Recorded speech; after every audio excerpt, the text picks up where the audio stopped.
Hey everybody, it's Dr. Nicole with Healing Hands, and I have a question for you. Actually, this is a question that one of my patients asked. One of my little patients said to me this week, she said, my mommy is a nurse and has been on the front lines through this whole coronavirus outbreak, and now that the virus has come and gone and the hospital beds are empty, and the hospitals, nobody's going to the hospital, and there's no more corona cases.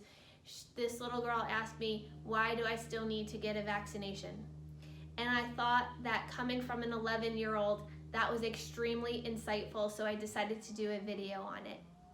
You know, a lot of times we have these false beliefs that are driven into us through media and social media and information that we get that is not always true. And one of the things that I want to let you know is that yes, the coronavirus, the SARS-CoV virus is very real. Yes, it is very serious. We are not minimizing that by any means. We do have nurses in our practice that are on the front lines. However, we do want to look at the data and we do want to look at the facts. The number, as the virus came through, we are now out in the world, we're out in the environment, and our bodies are healthy, our bodies are strong, our bodies are handling the virus, our bodies are developing an immune response to the virus, and our bodies are developing antibodies.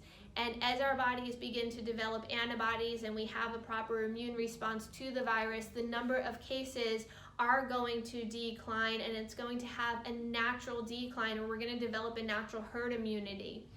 So this virus, and this is important because I think there's a lot of miscommunication here. This is not an airborne virus, meaning that the virus is not just floating around in the air around us. The virus is in respiratory sputum. It's the sputum, it's the mucus of spit or sneezing or coughing, and it stays in that material. Respiratory sputum is very heavy, so when it comes out of your body, it actually sinks to the ground.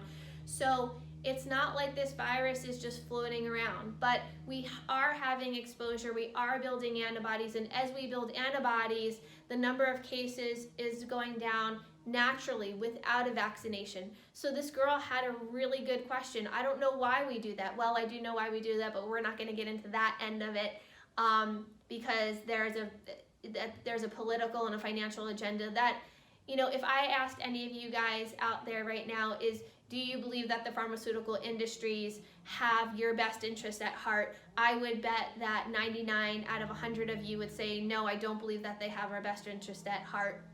And we all know that, we all talk about it, that's no surprise. However, what I do want to bring to light is that with vaccination, this is nothing new.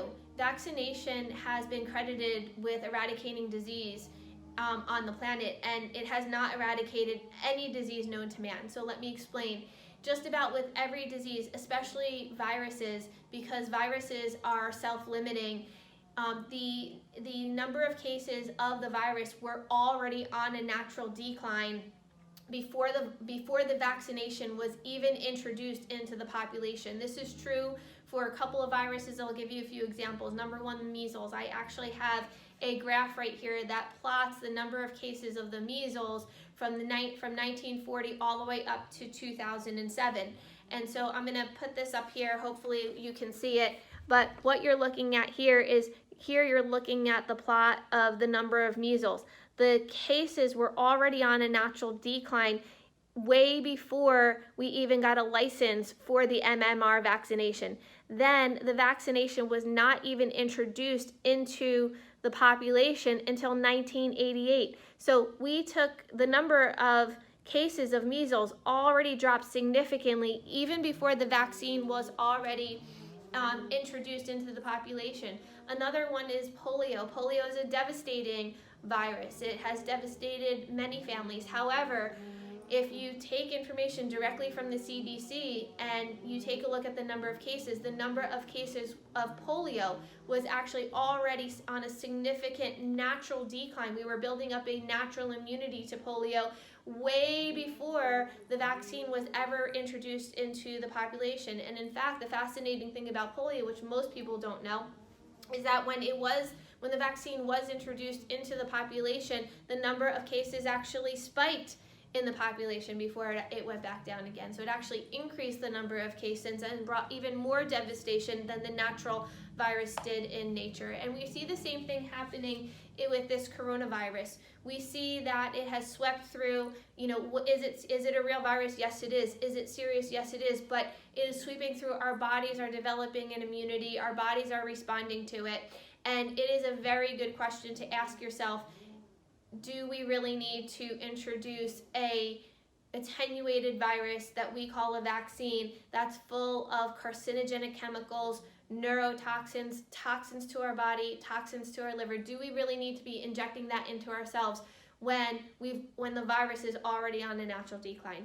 Well, there you go. I know this video was a little bit long, but I wanted to share that with you. I want you to get thinking. Of course, we're always here to answer any questions, but do your homework.